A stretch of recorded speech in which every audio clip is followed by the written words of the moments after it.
Groot has been a menace amongst the cast of Vanguards in Marvel Rivals, making him an incredible pick in ranked across many seasons. My name is Paz, an Eternity player on the competitive ladder, and I'm going to tell you all of the things you need to know in order to pop off and carry your ranked games. Starting things off, understand that Groot is a tank that prefers to be in the front line to get most of his value, as opposed to other tanks like Magneto that can be very flexible in how they want to play. Groot is all about sectioning off enemies from each other with his walls so that specific targets cannot get healing, allowing you to take them down with the rest of his team. If you can't place his walls right, you are going to struggle to get a lot of value with the character and you're gonna lose games. While Groot can do a lot of damage outside of walling, it means nothing if all of that damage is just gonna get healed up anyways. So you want to start fights by using cover to get in position in the front line without wasting your walls. And then what you're gonna want to do is you're gonna want to wall tanks off from their healers, farm your ult, hit crazy combos alongside the rest of your team,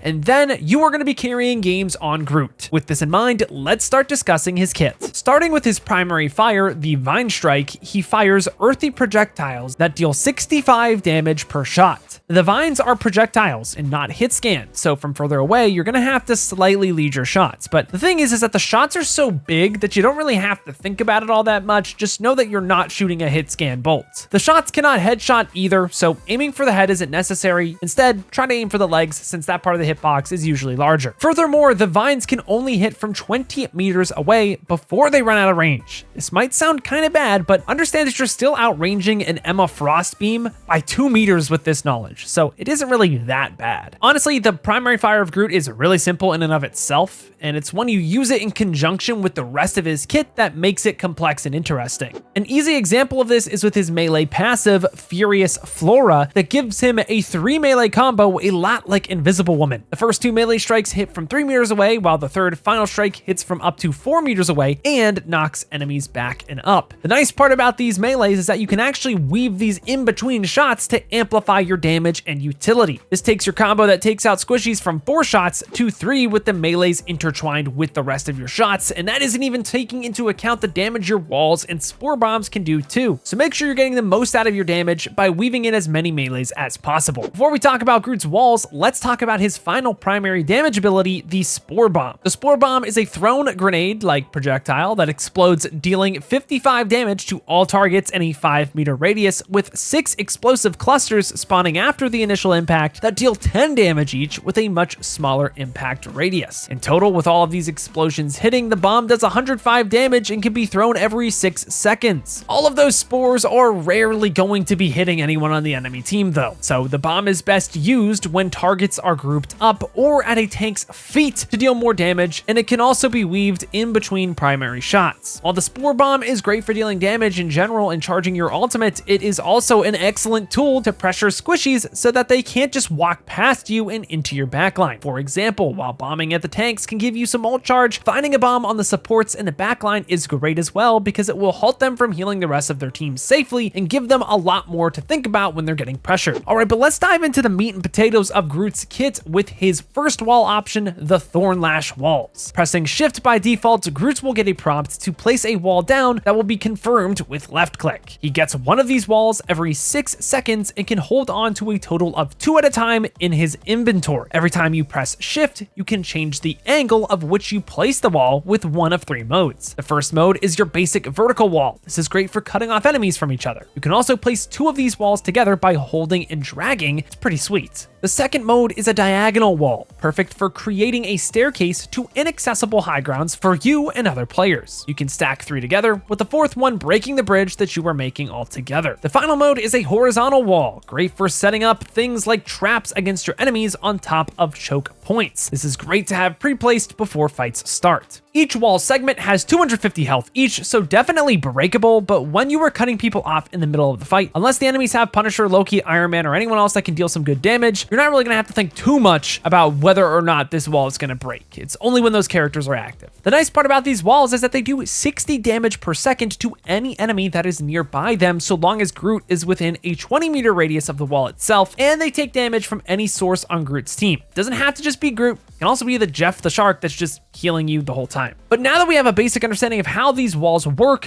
when should we really be using them? Because Groot gets these walls pretty consistently with a faster cooldown, these are the walls you are using to set up picks picks early on in the fight pretty consistently. While his Iron Wall that we will discuss soon is still pretty great for finding picks, you are committing much more by using this ability since it is on a much longer cooldown. A lot of Groot though comes down to learning when you can and cannot use the walls to find value and when it's better to just kind of chill around the corner and wait for the enemies to walk in. Groot isn't like Magneto that has a lot of tools to utilize in the downtime commonly at the start of fights. So it is really important that you're being patient and you're trying to pressure the targets on the enemy team that have movement abilities so you can waste those out and then find picks later in the fight with your walls. Common examples of this are like if Strange has his leap. Instead of just investing all of your walls to take him out as soon as you possibly can, instead pressure him out with maybe 1 or 2 of those walls and then maybe using more walls later so that he doesn't have an escape plan. That way you can actually find the pick onto him. We will discuss more about the strategy once we round out our understanding of the Iron Wall, so let's just talk about that next. Every 12 seconds, Groot gains access to his Ironwood wall that is the size of 2 Thornlash walls and can be placed 10 meters in front of Groot instead of the 20 for the other walls, and has a whopping 600 health instead of 250 health. On top of this, while Groot is next to the wall with his awakened passive, damage dealt by Groot and his nearby allies grants Groot bonus health. Because of Groot's passive with the Ironwood wall, a lot of players just kind of put that wall to the side and let it do its thing, but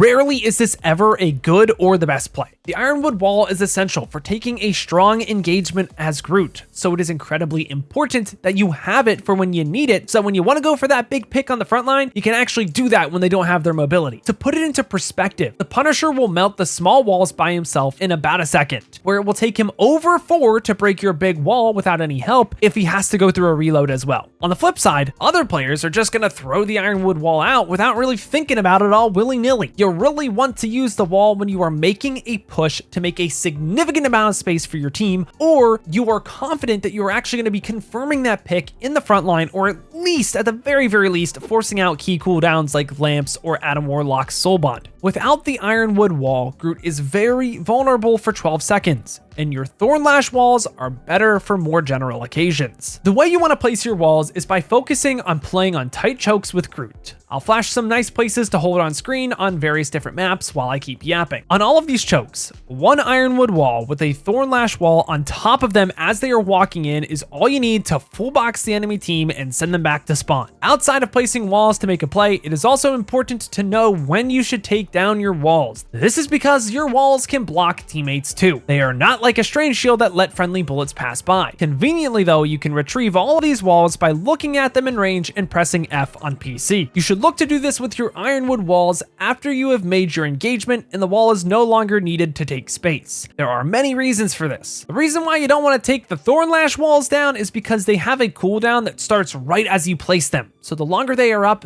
the better actually, generally. First, you want to start your cooldown on the Ironwood wall as fast as possible, because once it's not getting value for you, you can really just get it again later for another pick if you can set it up. This is because the Iron Wall cooldown is faster when you take it down based on how much health it has lost. The more that it has lost, the longer the cooldown and vice versa. Like we said earlier on in the guide, Groot is a character that struggles to do things without his abilities compared to other Vanguards that are strong like Magneto and Emma. So speaking of Emma, she generates charge off of your walls. So if you leave one just hanging outside of your range so that you can't take it down, she will very commonly just sit there and tap your walls to build or retain charge and absolutely roll your team thereafter. If the enemy Emma gets to keep 100 charge and your Emma does not, it does not matter how much better your Emma is compared to theirs, even a top 500 Emma player will lose to a Grandmaster. It is just how the character works. Finally, against dive, Groot tends to struggle, but it isn't impossible. You just have to change your approach to how you're going to be wanting to use your walls. Instead of thinking about your walls in this scenario as finding a pick in the front line, you can place it in the front line's face to buy your team time to deal with the diver in the back line like Black Panther or Psylocke. You can be flexible with Groot in how you place your walls, but so long as you aren't just tossing them around and wasting them, you are doing better than 90% of players, and that's not even a stretch. Enough talking about his normal abilities though, let's discuss his ultimate, I am Groot! But what it's actually called is Strangling Prison. I mean, that was pretty good. Not as fun though, if you ask me. Upon using the ultimate, Groot will lob a projectile much like his Spore bomb that pulls enemies to the center within 8 meters of it, and for 3.5 seconds before it goes away. The impact deals 70 damage to all enemies pulled to the center, and then another 140 damage over the ultimate's duration, but this isn't really what makes the ultimate good. What makes the ultimate good is the combo potential it has with other strong ultimates in the game that can eliminate enemies through support ultimates. The common combos players have gone for in the past are with Moon Knight ultimates or Nemours. Sometimes people even go for the Bucky ult into the Groot ult, and recently I've even noticed the most lethal combo in my opinion is Johnny's ultimate with the Cloak and Dagger flashbang. No one's really surviving that either. What is even crazier about this ultimate is that it only costs 2,800 points, making it one of the fastest charging ultimates in the entire game if you are cooking with damage on Groot. So if you get it really fast in the first fight of the game, don't feel afraid to just rip it if the enemies don't have support ultimates. Outside of the first fight though, I am hesitant to fully give this tip. Groot's ultimate is the ultimate combo setup machine, so you really want to make sure that your team is ready to at least follow up on it. Ideally, you want to make sure that your team has a combo to one-shot through a support ultimate too. The best way to do this is to just constantly be looking at the scoreboard between fights to see what you have to combo with the next fight. And then make sure you keep an eye out for who is actually comboing with you and make sure that they are actually ready right when you go for your ultimate. It is on you as the group player to assure that your duo, whoever's going to be comboing with the ultimate, is ready to go to get the job done. If you ult too far and your Moon Knight is getting dove, it really isn't the Moon Knight's fault. It's yours. Only you can control when you press the button and when you start the combo, so set yourself up for success. But what if you don't have anything to combo with and the enemies have a support ultimate? Should you just rip it anyway? Well, there are other ways to use the ability too. First off, if the enemy support is playing Luna Snow and ult split from her team, you can actually wall her off from her team while ulting the rest of her team, and then you can just kill whoever is in that ultimate. Even if you just get one, this is still a lot of value. And this is a pretty niche situation. The far more common option is to force out the support ultimate by shooting them first and then possibly pulling them out of it if you can with the ult, or just waiting for it to be over. Second, you'll want to be thinking about what the enemies have to counter you outside of support ultimates. A character that is really scary for Groot is Adam Warlock, even though he isn't really that strong right now. This is because if enemies realize that you are going to be going for combos to win fights, they will just have the Adam hide and resurrect the entire enemy team without wasting a support ultimate. This pretty much loses you the game the moment it happens, simply because the value trade is just that big. Finally, because the ultimate is a projectile, it can be blocked by Mag's shield, bubble, and ultimate, completely countering it if you are not careful. Force out Mag's shield before you make him play, or aim to the side of his shield and you should be fine. Mag cannot put his shield up for 3 seconds after he puts it down, no matter what, so now you know. When you ult, make sure that you wall off any supports that are not in the ult to confirm picks, and also place a Thornlash wall as well to deal extra damage. But most importantly, just make sure your team is around and able to actually follow up on the ultimate. Groot ult wins fights, but it won't win if you are by yourself with no help. Alright, now that we have discussed all of Groot's abilities, let's start talking about what counters him, and there are quite a lot of characters that do. For tanks, Groot into Emma is really tough, not necessarily because she's a counter, it's just the fact that she builds charge up off of your walls and makes it a very difficult skill matchup to overcome, but a good Groot can make it work. Dive tanks like Captain America that can just ignore your walls on Groot are also very good into him, but it depends on whether or not the dive DPS are strong in the given meta. For damage characters though, there are quite a few counters. Wolverine is the bane of Groot's existence and makes it literally impossible to play if you don't have a game plan with the rest of your team. You have to constantly swing corners wide, and playing chokes becomes a nightmare. Just ban Wolverine if you want to take the game over on Groot, to be honest, or just put an iron wall down before he really goes in for the dive, because then he can block the pull into his team. If he has a jetpack with rocket though, GG, go next. Iron Man is also really annoying to play Groot into, since he can just stay out of your range, break your walls super fast, and overall just give you a horrible time. The same kind of style is also true for the Punisher, but he isn't nearly as annoying as Iron Man. Bucky is also annoying to play against, since he can just hook you in, so make sure you save a wall for when you hear his hook or get behind cover. Divers like Psylocke and Black Panther won't eliminate you directly as Groot, but they will decimate your backline, making it very difficult to win the fight on the front line. If your supports suck, GG, you're cooked. Finally, for strategists, Loki is really good into Groot, as he is one of the only supports that can break your walls somewhat quickly with little to no repercussions. Groot has always had tons of counters. The community just had to catch up and get educated as to what those counters are. As for who Groot likes to play with, typically he is just slotted next to the meta tanks that are available, either Magneto or Emma, whichever isn't banned. This is because they are just so solid and can do whatever you really need. They can either peel for your backline or bulldoze over the front line. It's just super flexible and great. The DPS that like playing with a Groot are the ones that can combo with his ultimate and have fast burst damage to follow up on walls. These characters are your Buckies and Moon Knights, but also Namor and Human Torch. To be honest, almost every DPS goes really well with Groot, aside from maybe characters like Hawkeye and Hela that can just get blocked off by Groot walls, but even then, they can kind of just off angle and it's a bit of a stretch. Finally, for supports, it's the big three again, Luna Loki and Cloak and Dagger. Cloak is nice though because she has the flashbang that boosts damage whether you wall someone off or hit a fat ultimate. Now that we understand Groot and his kit, as well as where he is applicable, let's take a look at a couple of VODs to get an even better understanding of what he is capable of. All right, y'all, so for the VODs today, we're gonna be looking at Climate. We looked at his gameplay for the Magneto guide, but today we're looking at his Groot. He's a really good player, one above all peak, currently in Eternity,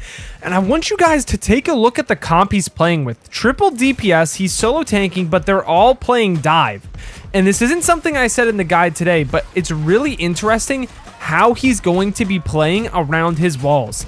Instead of trying to like wall off the tanks to find picks on those tanks, it's kind of funny. He's walling off these tanks so that the rest of his dive can actually get to this backline without peel from the Magneto. And yes, it's ranked, so it's not like a super coordinated dive, but you're gonna see he's not necessarily going to be finding picks on these tanks. Like, look at Magneto. He doesn't think that he's going to kill this guy, so he's not going to walk up past this little pillar that he has for cover. But he's just using this so that his dive has more time to actually get on these supports, so that it's easier for him to actually get picks with the rest of his team. And eventually, the pressure that he's providing to these supports through these walls is actually going to get him those 2 picks on the front line that he'll later just snowball his advantage with. It's not something we talked about in the guide, and to be honest, it's still the same idea with walls. It's just like when you're playing Groot, if you're trying to force him into other dive characters like on your team, walling off the tanks so that they can't help backline is actually pretty good. It's very interesting to see. All right, guys, so we just saw that he won the fight. Now I want to see how is he going to be playing Groot on this really tight choke point before another fight starts. So as you can see, he's immediately putting up these like Fortnite wall traps or ceiling traps for the enemies, and he's playing really close to this cover so that he can get his ultimate. It's been 33 seconds into the point getting captured. He already has his ult, and watch how he's going to bait the Groot into walking too far forward where he can't help the rest of his team with walls off the team right when he ults, and then instantly everyone dies. He doesn't even really need a combo because he's just setting up so close with the rest of his team on the dive that he just pressures this tank out. They're trying to take too much space, and then he can counter going for the backline here. And with 3 DPS, honestly, I don't really think he needs a combo here whatsoever. I mean, he's in the perfect spot where the enemy squishies, I mean, they should really know where he is, but let's be honest, this is ranked. He's just playing on this corner so tight that this whole thing, like, no one can do anything about it. And then again, just putting up the wall immediately after so he can kill oh dude, chef's kiss. It's just too nice to see. This is the type of cover that we need to be playing on though when we're playing tanks just in general, but for Groot, it's like a must-have thing to do. And then I also just love this ceiling trap. It's so funny. But let's get one more VOD. I really enjoy watching players that are really strong on their characters. I'm talking about specialists for Groot in this case with Climate, because there's things that you learn from Climate playing this character for, I'm assuming, like hundreds of hours that I just wouldn't have thought of just first looking at the character. So as you can see, Pikmin Boy puts down his amplifier, and Climate actually looks to wall it off so that it can live for longer. Now, obviously, Climate probably could have put it down a little bit faster, whatever. That's just a mechanical thing that maybe when he gets more practice, he'll be better at. But it's just an idea that I wasn't saying in the guide that I think is actually really strong, that you don't even have to just use Groot walls against enemy amplifiers to put it in the middle so that it cuts off all line of sight. You can also put the wall down so that enemies can't shoot it and can keep it alive for longer. And let's be honest here, the way that your rockets are probably going to be placing their amps in your ranked games in like Diamond and Grandmaster and maybe even Celestial and below, sometimes it's not going to be in the best spot. And right here, I mean, it's in a decent spot. It's on the corner, sure, but like everyone can see it. In your ranked games, you probably put the wall down here and the enemies are like, I don't really know what to do here. It's creating precious time that your team is going to be able to possibly find a pick here with the damage boost while the enemies are trying to break it. Obviously, it's not going to win them this fight. They will eventually lose this, but it's an idea that I think a lot of people aren't utilizing to the maximum potential. And the crazy thing is too, this idea doesn't just stop with the amplifier. This could work with literally any support ultimate. For example, let's say that the enemies have Hawkeye. Let's say they have Magneto. Putting up a wall in front of that Hawkeye so he can't headshot your cloak and dagger. Putting a 2-story wall up so that your support can play around like a ring around the rosy with the wall against the Magneto so he can't just slam him. I mean, that's another play that you can take. It just takes you pressing tab or pressing the menu button to make sure that you know what the enemies have, what your team is looking for, so you can actually turn fights with this character in a way that you couldn't before. Now, obviously they lose the fight, but overall, it's just a cool idea that I think everyone should be implementing into their gameplay. And guys, it wouldn't be a tank guide if it wasn't a bonus VOD at the end. I feel like tanks are characters that you really need to talk about the macro, the big picture with these tanks to really get the most out of it. So I want to show you guys how Climate approaches the last fight here where they're going to win out. First, he looks for an ult actually around the Strange Shield by looking to the side of it. It's going to pick up 2 here with the ult. I don't know if they actually find a pick on the Doctor Strange, which isn't the best because he's just going to probably TP back. But I also want to show when Pikmin Boy gets their ultimate again, even though it's in a really good spot, Climate's using his Ironwood wall to actually create an engagement that is advantageous for his team in like one of the best ways possible. Because not only is it going to block the damage that's going to be coming onto that amplifier, it's also going to allow Climate to walk forward. So as we see, amplifier goes down, he's going to use the Ironwood wall to block off the damage that's coming from main, so that that amplifier can stay up just a little bit longer. So it's this way that you're like being defensive with the push forward. It's not just to block off healing. And I think that's a really interesting way to think about the ability too, in an engagement sense, that you can use it to really just keep your team safe, not just to cut things off, but not even team safe. It's really just that amp too. He didn't place it perfectly, but I think that idea is really good. Something I learned that I didn't put in the guide. Everything about just keeping your supports alive while making a good push. It's this double-edged, not even double-edged sword. It's like you can knock 2 birds with 1 stone, which is like super big. But like I said before, Climate, he's a great player. He's in the server. If you have any questions, you can just add him. I'll also see if he has anything that he wants to advertise in the description, but let's close out the video. And that closes out today's guide for Groot in Marvel Rivals. If you have any questions, make sure to send them in the comments down below, as well as asking me live right now here on YouTube or on Twitch at twitch.tv/PazSwagger. I stream every day I upload, so be sure to check me out to learn more about everything I talked about today. Thank you guys all so much for watching, but until next time, I've got a peace out and Paz out. I'll see you in the next one.